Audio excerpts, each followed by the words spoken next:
Hi, I'm Paul Cashmere. The new Biffy Clyro album, A Celebration of Endings, comes 21 years after the band's first single. I caught up with James Johnson, bass player from the band, at noise11.com. James Johnson, Biffy Clyro, welcome to noise11.com. And under very unusual circumstances for you guys releasing an album at the moment, A Celebration of Endings, you couldn't have had a more apt title. Yeah, it's well. Firstly, hi Paul, nice to join you. It's like Simon, some sort of a clairvoyant, really. You know, the album was written, recorded. We even had the artwork finished in November last year, and then of course this bloody virus has come along and put paid to all of our plans. But it's really interesting, the themes of the lyrics, the ideas behind a lot of the songs, and how applicable it is to what we're going through right now. It's really quite strange. I would imagine an album is a bit like having a child in that, when you start off like months or ages before. And, suddenly we're in the middle of a pandemic. This must be like giving birth to a baby in the back of a cab. Yeah. It's kind of, we've not been dwelling on it too much, Paul. You know, the album was originally planning to come out, I think, in May, and then we had to delay things. And to be honest, at that point, and we're still in the middle of a real serious moment, but at that point there was a heightened sense of panic.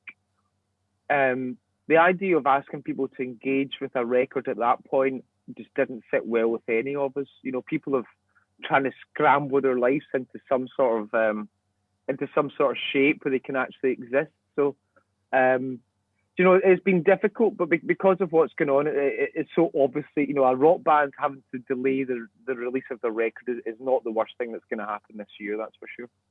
Even the first song that we've gone with here, Instant History, we are living in instant history right now. I mean, even the song title is appropriate. It's crazy. I think also some of the songs feel like they've taken on an ever so slightly different meaning. Some of them have become more pertinent. It's like the meaning has been doubled and doubled. And it's strange how life and art imitate each other and how things go around. And you're singing about something that really applies to one situation, but you can extrapolate the ideas and apply them to different elements of your life. And often in the past, Simon's written about very personal things, and he's still writing from a personal point of view. But this time, looking out of the window a little more, looking at society, looking at some of the problems that society's had for the last 20 or 30 years, and it feels like now it's just come into real sharp focus for everybody. Yeah, that song, Instant History, is a benchmark into itself because it's your 20th top 40 hit in Scotland. Congratulations, that's wow. Absolutely amazing. And you've had 16 top 40 UK hits as well, so... I did not know that. Good research, Paul. I did not know that. I'll take it though. We've been in the band for 25 years now, but and so much hasn't changed. So much it's still the same three guys want to impress each other and to make music that we love. And then some things do change. So your ambitions kind of grow. But if you'd said to us all those years ago that we would have had 20 top 40 singles, I would have said, you're talking about someone else. I would not have believed it. Well, that first best of came in 2008. And, just putting a best of together must be an unusual feeling for a band, I would imagine, because you create an album as a body of work. Suddenly certain little songs off it become hits and sort of they become the kids that leave home. And I guess in some ways it must be sort of discomforting putting all those ones that have left home onto their own album now, the best of, while everybody else is left behind. You're absolutely right. It's a strange concept, when you put it like that. I think that best of came about when we changed record labels, to be honest. And the old record label thought, well, we've got some goodies here, we can maybe make some money. But if you look at it like an advert for the band, I can get behind that. I'm sure I own some greatest hits albums in my collection, so it's not a concept that I'm totally against. But it is strange when you have a collection of songs that go together in another collection, and then you rip it all to bits and you create this fucking weird house. But do you know what? If something like that were to turn a new listener onto the band, I think that's worth it. We were introduced to the album with Instant History. The second song was End Of. Now, was there some sort of logic as to why we had Instant History number 1, End Of number 2, Tiny Indoor Fireworks at number 3? There's maybe a little bit of thought goes behind it. I know we've always been most concerned about creating the album, and then when it comes to choosing singles, we'll take a lot of influence from the record company. To be honest, it's not something that we get too worked up about. But on this instance, we wanted to come back and show that we've been working, show that we've been trying to create a new sound, trying to move forward as a band. I think End Of has definitely got both feet firmly in the traditional Biffy sound, if you like. I think End Of, you could almost have shoehorn that onto previous albums. But I feel like Instant History is a song that we could only have done now. And we wanted to kind of celebrate that and not hide away from it. We wanted to say, this is, plant our flag in the ground. This is who we are. This is the kind of the new sound that we have for this record, and just really kind of stand up and be counted. It's a little nerve wracking. It is a sort of synth driven, a keyboard driven sound for the band, and it is a slightly one step out of our comfort zone. But like I said, we're a band that kind of wants to take risks and try to move forward. With Tiny Indoor Fireworks, the third song off the album, it really is an uplifting, moving rocker. It would sound perfect in a live set, I would imagine. In fact, this entire album, every song that I've heard on this album sounds like it could be performed live. But right now you don't have the luxury of the tour. So how will these songs evolve for Biffy Clyro when you were meant to have a tour? That's cancelled or postponed. So all of these songs that the audience was going to hear for the first time, that's probably going to be a 2021 or even 2022 type event now. I think it is, Paul. I think it is. And that's sad. There's no getting away from it. It's tough. It's frustrating. I'm finding it easier for my own mental state to not dwell on that too much, to try and stay positive, try and think of the things that we can do. So one of the things we've tried to do to celebrate the release is to film a live performance. We've used the term live stream, but I don't know if that's the right term. I don't really know, because we're going to pre-record it. We're so scared of the live stream freezing and there being a technical issue, so we're just going to record it ahead of time. But that's us in a really famous venue in Glasgow. Because there's no audience, we get to use the whole of the venue. So we set the string players up on the floor. We built like a glass mirror box on the floor that the band performs in, and Ben brought like 4 drum kits that we set up all over the room. And really we're able to do things that usually would not be possible. So yeah, we can't tour. I'm just trying not to think about it. I think if I think about it, I'm going to break down. And it's not just playing the music. It's seeing people. It's having that connection through the music. Seeing people sing the songs back to you. That's when the songs really come alive. So, it's a difficult one. Not getting to play these songs live. Not getting them to. You talked about the songs being babies. We're not getting to birth these babies in the live arena, which is really tough. But what can you do? I don't know. It's like I can sit and we could have a long discussion about that, but it's just going to leave both of us really depressed. Because songs evolve, don't they? A song doesn't necessarily, after it's recorded, end up sounding the same after you get to an end of a tour. Yeah, that's true. And Cop Syrup, the last song on the record, would be a great example of that, because we can't afford to take a string section with us around the world. So we're going to have to figure a way out. But And that might be some of the singing, some of the string lines, or two of the other guys that play with us live, Mike and Gambler.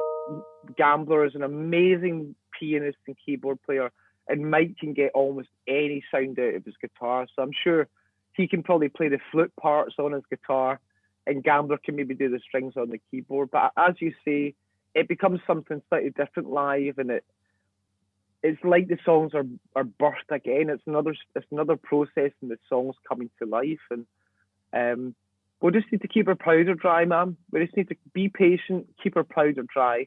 I mean, think what it's going to be like that first time you do get into a club or you do get into an arena and you see a band, whatever band that is. The place is going to kick off.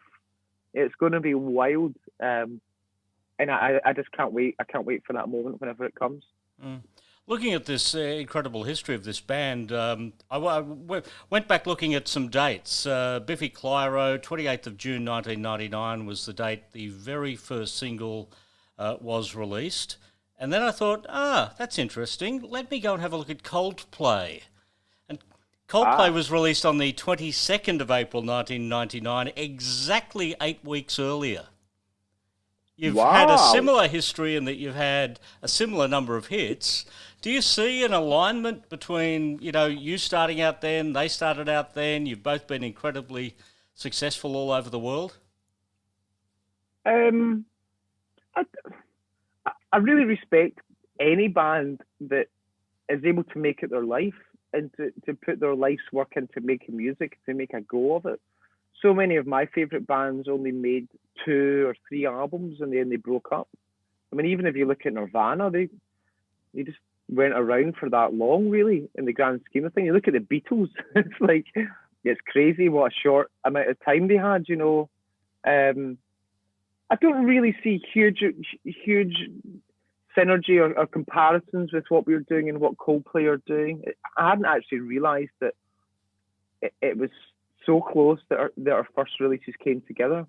But no, I feel incredibly lucky that we're still doing it.